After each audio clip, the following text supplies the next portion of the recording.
Hello student, स्वागत आहे तुमचं विक्रम अकॅडमीच्या यूट्यूब चॅनलवर. आज आपण 11th स्टँडर्डचा इकॉनॉमिक्स सब्जेक्ट पाहत आहोत. टॉपिक आहे सेकंड मनी. ओके, सो चला इंट्रोडक्शन बघूया. See, man is an intellectual animal. The invention of money is one of the important and fundamental invention out of various invention in the world. So आपल्याला माहितीच आहे, मनुष्य हा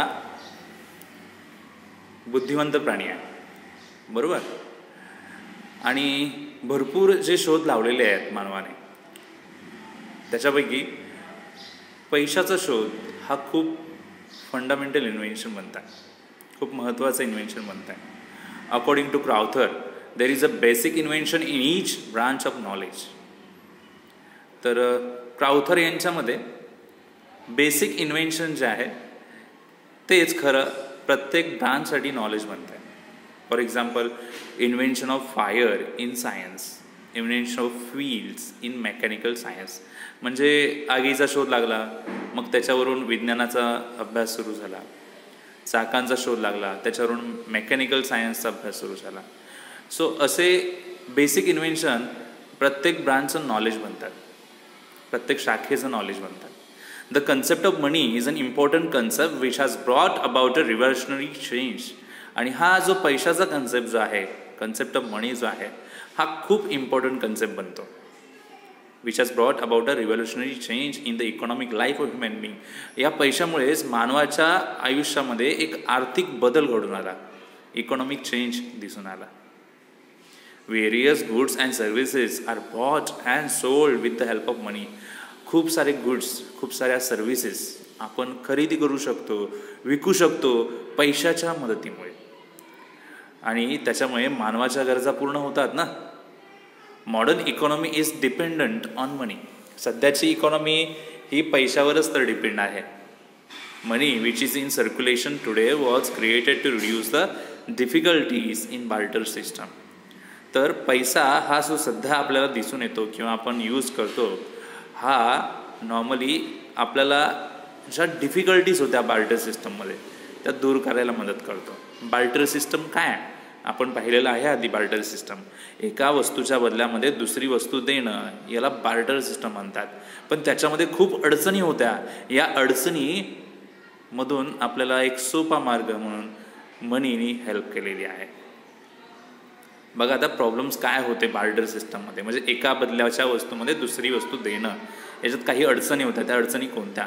problem double coincidence of want, lack of common measure of value, difficulties in storage of goods, indivisibility of certain goods, problem of making deferred payments. आता हे काही 5 अडचणी किंवा डिफिकल्टीज दिलेल्या आहेत, ज्या आधी बार्टर सिस्टम म्हणजे वस्तू विनिमय पद्धती जी होती त्याच्यामध्ये या अडचणी आढळून आल्या. मग आता या अडचणी आपण व्यवस्थित डिस्कस करून घेऊया, ठीक आहे. बघा आता बार्टर सिस्टम म्हणजे काय? Exchange of goods for another goods, म्हणजे वस्तू विनिमय पद्धती, एका वस्तूच्या बदल्यामध्ये दुसरी वस्तू देणं. जेव्हा पैसा अस्तित्वात नव्हता, जेव्हा पैशाचा शोध पण नव्हता लागला, अशा वेळेस वस्तूच्या बदल्यात वस्तू दिली जायची, पण त्याच्यातून काही अडचणी उद्भवायच्या. त्या अडचणी कोणत्या? पहा, पहिला आहे problem of double coincidence of wants. आता काय व्हायचं नक्की डबल कोइन्सिडन्स म्हणजे? See, lack of double coincidence wants was one of the major limitation of barter system. हे एक महत्त्वाची आणि खूपच मोठी अशी डिफिकल्टी होती. फॉर इन्स्टन्स, उदाहरण दिलं त्यांनी, बघा, person A has a cloth. समजा ए व्यक्तीकडे कपडे आहेत, त्याला एक्सचेंज करायचे आहेत कपडे. ही वॉन्ट्स राईस, आणि त्याला एक्सचेंजमध्ये तांदूळ हवेत. म्हणजे आधीची जुनी पद्धत सांगतात आपल्याला. ए या माणसाकडे आहेत समजा कपडे, आणि त्याला एक्सचेंजमध्ये हवेत राईस, तांदूळ. पण पर्सन बी जो आहे दुसरा, त्याच्याकडे राईस आहेत, पण त्याला हवं आहे काय? क्लोथ नको आहेत त्याला, त्याला वेगळंच काहीतरी हवं आहे. मग अशा वेळेस त्या दोघांमध्ये एक्सचेंज होऊच शकत नाही, कारण एची गरज बी पूर्ण करू शकत नाही आहे. एला राईस हवं आहे, पण बी राईस देऊ शकत नाही, कारण त्याला क्लोथ्स नको आहेत. In this case, exchange between A and B would not take place as their wants do not coincide with each other. म्हणजे त्यांच्या वॉन्ट्स एकमेकांच्या गरजा पूर्ण करू शकत नाही आहेत. Lakh of common measure of value हा एक पॉईंट दिला येते, जी दुसरी अडचण आहे असं आपण म्हणू शकतो. जेव्हा गुड्स एक्सचेंज केले जायचे तेव्हा ते काउंट कसे करायचे याच्यासाठी खूप मोठा प्रॉब्लेम होता. त्याच्यामुळे त्याची व्हॅल्यू कशी डिसाईड करणार, काउंट करता येत नव्हते. It was difficult. समजा आता इथे एक्झाम्पल दिलं आहे, 2 लिटर तुम्हाला मिल्क कम्पेअर करायचं आहे 2 किलोग्राम प्राईसची. तुम्ही आता करू शकता, पण तेव्हा हे कठीण होतं. मिल्क आणि तांदळाचं कम्पॅरिझन कसं होऊ शकतं, असे मेजर्स प्रॉब्लेम होते, म्हणजे मोजमाप करण्यासाठी अडचणी होत्या. Difficulties in storage of goods. आता गुड्स साठवून ठेवता येत नव्हता. So it is necessary to store goods for future consumption. Sometimes due to perishable nature of certain goods it was difficult to store them. काही गुड्स असे आहेत जे perishable आहेत, नाशवंत पदार्थ आहेत आणि ते काही काळाने खराब होतात. अशा पदार्थांना कसं साठवून ठेवायचं. पेरिशेबल कमोडिटीज जसं की milk, eggs, fish, vegetable etcetera यांना साठवून ठेवणं कठीण होतं. Difficulties were also experience due to lack of space required to store heavy and bulky goods. अडचणी आणखीनही होत्या, ते म्हणजे एवढा स्पेस कसा आणायचा जेव्हा आपल्याकडे हेवी आणि मोठे मोठे गुड्स येतील, मोठी मोठी सामग्री येईल, कशी साठवायची. म्हणजे ह्या काही अडचणी होत्या स्टोरेजमध्ये सुद्धा ज्यावेळेस वस्तू विनिमय पद्धती यायची. Indivisibility of certain goods. काही गुड्स असे होते जे आपण त्यांना डिवाइड नाही करू शकत. In barter system it was convenient to divide animals, inconvenient to divide animals house. आता ॲनिमल्स वगैरे आपण डिवाइड करू शकत नाही आहे, घर डिवाइड नाही करू शकत छोट्या छोट्या पार्टमध्ये. मग त्याचा सर्टन प्रपोर्शन कसा पुढे करू शकतो आपण एक्सचेंजमध्ये. आता पहा एक्झाम्पल दिला म्हणजे कळेल तुम्हाला. Individual A has a sack of wheat. समजा एका व्यक्तीकडे एक गव्हाची गोणी आहे आणि त्याला बदल्यामध्ये हवे आहे काय, तर त्याला बकरी हवे, गोट हवे. Individual B has a goat and he wants only half sack of wheat. पण इंडिव्हिज्युअल बी गोट द्यायला तयार आहे, पण त्याला अर्धी गोणी हवी आहे एक्सचेंजमध्ये. आता एका गोणीचं कम्पेअर आणि एका गोटशी केलं ठीक आहे, मान्य होईल, पण हाफ गोणीचं कम्पेअर कसं करणार. सो या एक्सचेंजमध्ये 2 कमोडिटी कशा एक्सचेंज होतील, इम्पॉसिबल आहे. आपण गहू डिव्हिजिबल करू शकतो, डिवाइड करू शकतो, एक गोणीची हाफ गोणी करता येईल, पण गोटचं कसं काय, तिथे सिंगलच राहणार ना. Nature of goat for it being a life stock, ते लाईफ स्टॉक आहे आणि त्याला आपण 2 पार्ट नाही करू शकत. पुढची डिफिकल्टी होती problem of making deferred payment. आता डिफर्ड पेमेंट काय असतं, असं पेमेंट जे आपण फ्युचरमध्ये देऊ असं म्हणतो. जसं की लोन रिपे करायचं असेल तर आपण बोलतो फ्युचरमध्ये देऊ. So repayment of loan was difficult due to exchange of commodities. त्यावेळेस कमोडिटी होत्या आणि कमोडिटी आपण फ्युचरमध्ये कशा आहेत तशा देऊ शकतो का. बघा काय म्हटलेलं आहे. It was difficult to repay perishable goods. Perishable goods परत करणं हे जरा कठीणच होतं. कठीण काय होतं पेरिशेबल गुड्स एक्सचेंज करणं, तर सेम कंडिशनमध्ये फ्युचरमध्ये ते आहे तसं देता येणार नाही आहे, कारण ते खराबच होणार. सो म्हणून डिफर्ड पेमेंट करणं त्यावेळेस शक्य नव्हतं. पेरिशेबल गुड्सचा आहे तसं देता येत नव्हतं. ओके. सो डेफिनेशन ऑफ मनी दिलेली आहे बघा आता प्रोफेसर कावतर. मग आता या सगळ्याच्या अडचणी आपण पाहिल्या बार्टर सिस्टममध्ये. त्या अडचणींमुळेच एक खरंच असा सोर्स गरजेचा होता जो या सगळ्या अडचणींना सॉल्व करून देईल, आणि अशातूनच शोध लागला तो म्हणजे पैशाचा. प्रोफेसर क्राउथर यांच्या मते money is anything that is generally acceptable as a means of exchange and at the same time acts as a measure and store of value. त्यांच्या मते मनीची व्याख्या दिली आहे त्यांनी बघा. जनरली असे कोणतीही मीडियम ऑफ एक्सचेंज असेल जे सगळ्यांनी ॲक्सेप्ट केलेला आहे, तो मीडियम ऑफ एक्सचेंज म्हणजे मनी असेल. ओके. आणि ज्याला स्टोअर व्हॅल्यू असेल, म्हणजे स्टोअर केलं तरी त्याची व्हॅल्यू चेंज नाही होणार. प्रोफेसर वॉकर यांच्या मते एकदम छोटी टिप्पणी आहे, तुम्हाला आवडेल की money is what money does. Okay. आता आपण इव्हॉल्युशन ऑफ मनी पाहतोय. पहा, तर तुम्हाला इथे काही फ्लो चार्ट दिलेला आहे आणि तो खालून तुम्ही पाहिला तर तुम्हाला कळेल. सगळ्यात आधी अस्तित्वात होते ॲनिमल मनी, म्हणजे प्राणी एक्सचेंज व्हायचे. नंतर कमोडिटी मनी, म्हणजे एखादी सर्टन वस्तू वापरली जायची किंवा मौल्यवान खडे वगैरे वापरले जायचे.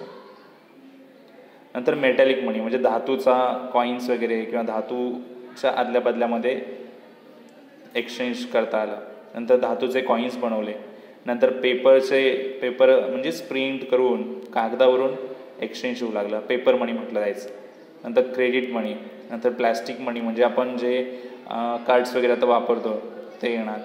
आता सध्याच्या फॅसिलिटी आहेत त्या इलेक्ट्रॉनिक मनी म्हणजे इलेक्ट्रॉनिक माध्यमातून ई मनी ऑनलाईन माध्यमातून आपल्याला ट्रान्झॅक्शन्स करायला मिळतात. या सर्वांबद्दल आपल्याला माहिती करून घ्यायचीच आहे. ठीक आहे, तर बघूया. Money has come into existence by evolution and not by revolution. So money exist झाला आहे, अस्तित्वात आला आहे, याचं कारण इव्होल्युशन म्हणता येईल. रिव्होल्युशन नाही आहे, ही एक क्रांती वगैरे असं काही नाही आहे, हे एक इव्होल्युशन आहे. With passage of time the commodities which were use as a money have change. बदलत्या काळानुसार हे माध्यम जे बदलत गेलं आहे पैशाचं. प्रत्येक काळात पैसा म्हणून वेगवेगळ्या गोष्टींचा वापर केला गेला. Money use in modern times is a result of many evolutionary changes. आताच्या सध्याच्या आपण एजमध्ये जे आपण पाहतोय मनी हे इव्होल्युशनरी चेंजेसमुळे शक्य झालेलं आहे, लॉंगर पिरियडच्या नंतर झालेलं आहे. आणि खाली काही टाईप्स दिलेले आहेत आपल्याला जे आपल्याला बघायचे आहेत. चला लक्ष द्या. Animal money. Pro historic period animal money was used as a mean of exchange. म्हणजे ज्या काळामध्ये म्हणजे एकदम जुन्या काळामध्ये प्रो हिस्टॉरिक पिरियडमध्ये त्या काळामध्ये प्राणी वापरले जायचे एक्सचेंज करण्यासाठी. Cow, sheep, goat etcetera. Due to their indivisible nature commodity money came into existence. पण प्राण्यांना डिवाईड करता येत नव्हतं गरजांप्रमाणे, म्हणून गरज लागली कमोडिटी मनीची. मग कमोडिटी मनी काय बघा. In olden days the commodities to be use as a money were dependent upon climatic condition. तर जुन्या काळामध्ये कमोडिटीजसुद्धा वापरणं हे क्लायमॅटिक कंडिशनवर आणि कल्चरवर डिपेंड होतं. जसं की animal skin, grains, shells, feathers, tusk, salt, rare articles and stones were use as a medium of exchange. असे काही आर्टिकल्स एक्सचेंज म्हणून वापरले जायचे. Due to the problem of storage of such commodities. पण अशा वस्तू साठवून ठेवणं कठीण होतं. So such commodities metallic money came into existence. मग हे अडचण होती कमोडिटी मनीमध्ये, म्हणून मेटॅलिक मनी उदयास आली. मेटॅलिक मनी यूज ड्युरेबल मेटल्स. याच्यामध्ये मेटल्स वापरले गेले जे टिकू शकतात, जसं की gold, silver, copper, aluminium, nickel याचे कॉईन बनवले गेले. Scarcity of precious metals and lack of uniformity in metallic pieces gave rise to the use of metallic coins. पण अशा प्रकारचे धातू वापरणं पण याची दुर्मिळता भरपूर होती आणि हे मौल्यवान जास्त होते, त्यामुळे प्रॉपर युनिफॉर्मिटी भेटत नव्हती, म्हणून मेटॅलिक कॉईन्स बनवावे असं ठरलं गेलं. सो म्हणजेच उदयास आलेत metallic coins. In ancient times rulers of various kingdoms use small pieces of metals and affix their seals on them.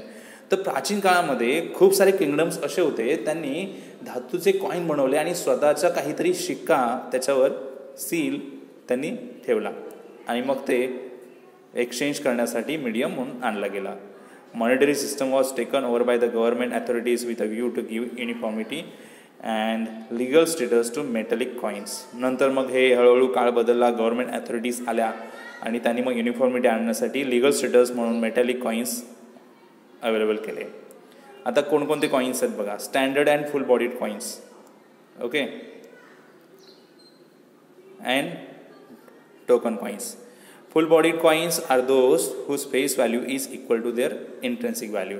Full bodied coin काय म्हणायचं, ज्याची त्याच्यावर जे कॉईन्स असे म्हणजे ज्याच्यावर जी प्रिंट केलेली व्हॅल्यू आहे तेवढीच त्याच्यातल्या धातूची पण व्हॅल्यू असते. Face value indicates the exchange value fix by issuing authority.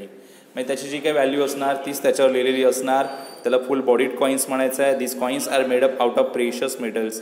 Precious मेटलपासून अशा प्रकारचे कॉईन्स बनवले जातात, म्हणजे गोल्डन कॉईन्स असतील, सिल्वर कॉईन्स असतील. Standard coins were use for some days during the British period. असे स्टँडर्ड कॉईन्स ब्रिटिशांच्या काळात खूप वापरले गेले. नंतर टोकन कॉईन्स. टोकन कॉईन्स काय असणार आहेत बघा, ज्याची फेस व्हॅल्यू जास्त असेल त्याच्यातल्या धातूच्या किमतीपेक्षा. बघा इथे दिलेलं आहे. So this coins are made up of cheaper metals. म्हणजे स्वस्त धातूपासून बनवलेलं असतं आणि पण याची किंमत जी असते ती त्याच्यापेक्षा धातूपेक्षाही जास्त असते. These coins are of lower denominations and are generally used for settling smaller transactions. तर हे कमी डिनॉमिनेशन्सचे आहेत आणि स्मॉलर ट्रान्झॅक्शन्स सेटल करण्यासाठी याचा यूज होतो. In India all coins in circulation today are token coins. सध्या जे इंडियामध्ये कॉइन्स वापरले जातात ते टोकन कॉइन्स आहेत. Difficulty of transportation of token coins gave rise to paper money. पण टोकन कॉइन्स आपण किती वापरू शकतो याच्यावर पण मर्यादा आहेत ना. याच्यामुळे पेपर मनी अस्तित्वात आली. तर बघा आता paper money was a substitute for a metallic money. Metallic Manila substitute म्हणजे पेपर मनी वापरला गेला. In course of time issue of currency notes was monopolise bye the central bank. नंतर बदलत्या काळामध्ये करन्सी नोट्स इश्यू केल्या जाऊ लागल्या आणि या सेंट्रल बँकेतर्फे होऊ लागल्या. Paper money consist of paper currency issued by government and central bank of the country. Paper money काय असणार आहे, असे पेपर करन्सी जे इश्यू केले आपल्या गव्हर्नमेंटने आणि सेंट्रल बँकने. ओके.